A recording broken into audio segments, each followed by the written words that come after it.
What if I told you that one night, thousands of people, from everyday citizens to the governor of a state, all looked up at the sky and saw the exact same impossible thing? A silent, city-sized object gliding over their heads. This isn't science fiction. This is the story of the Phoenix Lights. Our journey begins on a clear evening, March 13, 1997, across the state of Arizona. For most people, it was just a typical Thursday night.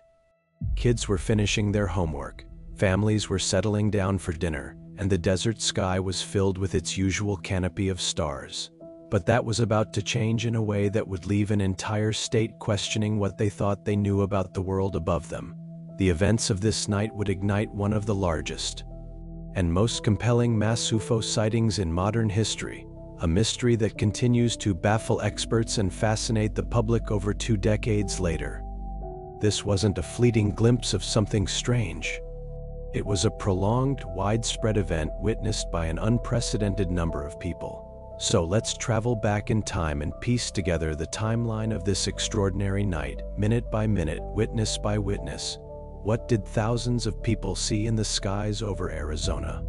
The first credible report came in around 7:55 p.m. from a man in Prescott Valley, about 100 miles north of Phoenix. He was an amateur astronomer, a guy who knew the night sky like the back of his hand. Looking through his telescope, he saw something that made him freeze.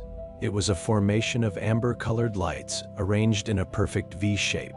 He described it as a massive, dark, boomerang-like craft. He estimated it was at a relatively low altitude, and most unnervingly, it was completely silent. This wasn't a commercial airliner or a military jet. It made no sound at all. He watched it drift slowly and steadily southward, toward the sprawling metropolis of Phoenix. And he wasn't the only one. Over the next hour, calls began to trickle into local police departments and news stations from towns along the object's path. People in Dewey and Chino Valley reported seeing the same V-shaped formation of lights. The descriptions were remarkably consistent: a huge, dark object, a triangular or V shape, with 5 to 7 distinct points of light, moving silently and deliberately across the sky. Think about the scale of this thing. Witnesses would later compare its size to multiple football fields. One pilot who was flying in the area said it was so large it blocked out the stars as it passed overhead. This was not some distant, ambiguous speck of light. This was a colossal structure, moving with a purpose that no one could understand. It was on a direct course for Phoenix, where its audience was about to grow exponentially. At around 8:30 p.m., the main event began. The V-shaped object arrived over the Phoenix metropolitan area, a region with over 1 million people. And now, it wasn't just a few isolated observers. It was thousands. People pulled their cars over on the freeways, they ran out of their houses, they stood in their backyards, all staring up in disbelief. The sight was broadcast on local news channels as stunned residents called in, their voices a mix of awe and confusion. Imagine being there, looking up and seeing a craft so large it feels like a piece of the city is floating above you. Witnesses described it as being wider than 6 747 jumbo jets flying side by side. Its lights were not like aircraft strobes. They were described as orbs, glowing with a steady, warm amber light, and the silence. That's what got to people the most. An object of that size, moving that slowly through the air, should have been roaring with engine noise. But there was nothing.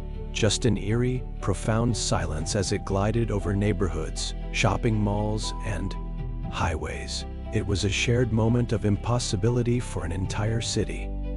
Among the thousands of witnesses that night was a man who, at the time, held the highest office in the state, Governor Fife Symington. A former Air Force pilot, Symington was not someone easily fooled by lights in the sky. He initially dismissed the reports, even mocking the incident at a press conference to quell public anxiety. But years later, he came forward with a stunning admission. He had seen it too. He described it as otherworldly and enormous, unlike any man-made craft he had ever seen during his time in the Air Force. He said, "I'm a pilot and I know just about every machine that FLIs. It was bigger than anything that I've ever seen. It remains a great mystery.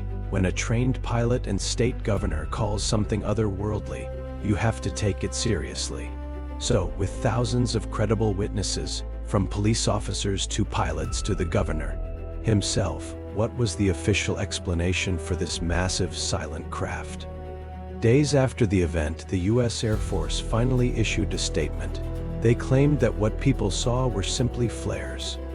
Specifically, a series of high-intensity, slow-falling Lu to BB illumination flares dropped by a 10 Warthog aircraft on a training exercise at the Barry M. Goldwater Range, southwest of Phoenix.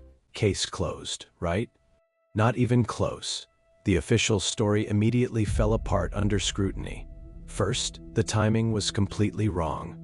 The vast majority of witnesses saw the main V-shaped craft between 8:15 and 8:45 p.m. The military, however, stated that their flare drop didn't happen until around 10 o'clock p.m. That's a gap of over an hour.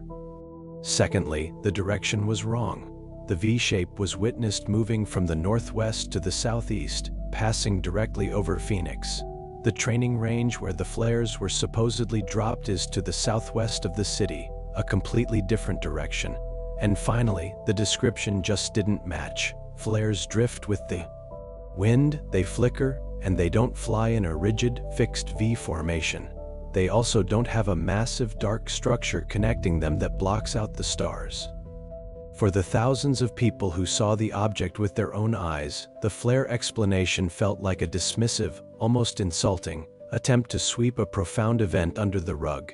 It didn't answer their questions. It only created more. So why, over 25 years later, are we still talking about the Phoenix Lights? Why does this single event stand out in a world full of strange stories? It comes down to three key factors.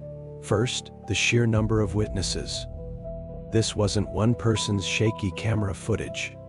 It was a collective experience shared by thousands of people across a 100-mile stretch of land. The consistency of their reports is staggering. Second, the credibility of those witnesses. We're talking about doctors, lawyers, police officers, pilots, and as we mentioned, the governor of the state. These are trained observers and respected members of the community, not people prone to fantasy or hysteria. Their testimony gives the event a weight that is hard to ignore. And third, the complete failure of the official explanation to align with the facts. When the story from the authorities doesn't match the overwhelming evidence from the ground, it naturally leads to speculation and a feeling that something is being hidden. So the ultimate question remains unanswered.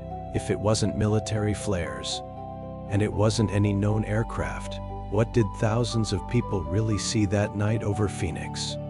The mystery of the Phoenix Lights reminds us that there are still things that happen in our world that defy easy explanation.